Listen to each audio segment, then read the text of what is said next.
উক্ত ইমাম আসলে ইমাম মাহাদি কিনা তা স্পষ্ট নয়, তবে মনে করা হয় যে তিনি হয়তো ইমাম মাহাদি হবেন। আল্লাহই ভালো জানেন।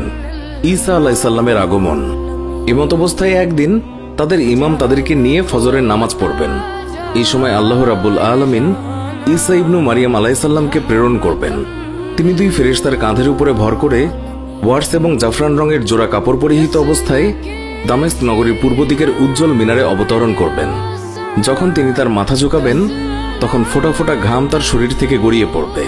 তখন ইমাম পেছন দিকে সরে আসবেন যাতে ঈসা বিন মারিয়াম আলাইহিসসালাম সামনে অগ্রসর হয়ে লোকদের নামাজে ইমামতি করতে পারেন।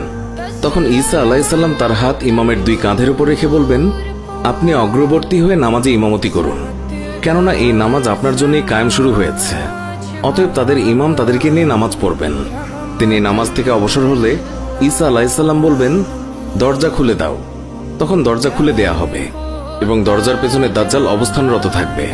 তার সাথে থাকবে ৭০,০০০ ইহুদি কারুকার্য খচিত এবং খাপবদ্ধ তরবারি সহ। দাজ্জাল ঈসা আলাইহিসসালামকে দেখা মাত্র পানিতে লবণ বিগলিত হওয়ার ন্যায় বিগলিত হতে থাকবে এবং ভেগে পলায়ন করতে থাকবে। তখন ঈসা আলাইহিসসালাম বলবেন, তোর উপরে আমার একটা আঘাত আছে যা থেকে তোর বাঁচার কোনো উপায় নেই। তিনি লুদের পূর্ব ফটকে তারা নাগাল পেয়ে যাবেন এবং তাকে হত্যা করবেন। অতঃপর আল্লাহ তাআলা ইহুদিদের পরাজিত করবেন। আল্লাহর সৃষ্টি যে কোনো বস্তু, পাথর, গাছপালা, দেয়াল অথবা প্রাণী, যার আড়ালেই কোনো ইহুদি লুকিয়ে থাকবে, আল্লাহ তাকে বাকশক্তি দান করবেন এবং সে ডেকে বলবে, হে আল্লাহর মুসলমান বান্দা, এই যে এক ইহুদি, এই দিকে এসো, সে আমার পেছনে লুকিয়ে আছে এবং তাকে হত্যা করো। তবে গারকাদ নামক গাছ কথা বলবে না, কারণ সেটা ইহুদিদের গাছ। অতঃপর ঈসা আলাইহিসসালাম ওই সম্প্রদায়ের কাছে যাবেন যাদেরকে আল্লাহ তাআলা দাজ্জালের বিপর্যয় থেকে রক্ষা করেছেন।